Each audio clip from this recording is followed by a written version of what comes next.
ఆయన మాట్లాడుతుండే కేటీఆర్ కొద్దిమంది విన్నామని. ఏం పనే మంది సంసారాలలో ఏలు పెట్టి చూసే పని మీకు? ఎవడన్నా సిగ్గునోడు అట్లా మాట్లాడతాడా? ఇంకే విన్నాం కొంతమంది ఫోన్లు, ఇంకే ఏమవుతుందంట? ఎవడన్నా గిట్లా బర్తగించి ఎవడన్నా మాట్లాడతాడా? ఇంకేమవుతుంది? అదే అవుతుంది. చెర్లపల్లిలో చిప్పకూడి తినాల్సి వస్తుంది. ఇప్పుడు వాళ్ళు చెప్పినట్టు ఇన్న అధికారులు ఈరోజు ఊసలు లెక్క పెడుతున్నారు.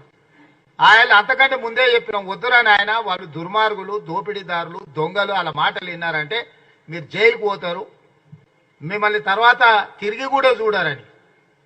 ఇవాళ కేసులలో ఇరుక్కున్న వాళ్ళని అయ్యో పాపం అని కూడా అంటలేరు వాళ్ళు. చేసినాం ఇట్లనే చేస్తాం. ఎవడు మాట్లాడతాడు? ఊర్లలో ఆవారగాడు మాట్లాడతాడు, తాగుపోతాడు మాట్లాడతా గట్లనే చేస్తాం, మేము బజార్లో బట్టలు ఇప్పుకొని తిరుగుతాం. అయితే ఏందని ఊర్లలో అన్నారు? ఎవడంటాడు? తాగుపోతాడు తిరిగిపోతాడు అంటాడు. గట్ల మేము ఇట్లనే ఉంటాం. ఊర్లో ఎవరైనా పెద్ద మనిషి పిలిచారా ఇది మంచిది కాదురా నాయన పద్ధతి మార్చుకో అంటే మేము ఇట్లనే ఉంటామా? ఏం నువ్వేంది నాకు చెప్పేది? సేమ్ కేటీఆర్ కూడా బర్తగించిన అచ్చో సాంబోతులాగా మాట్లాడుతుండు.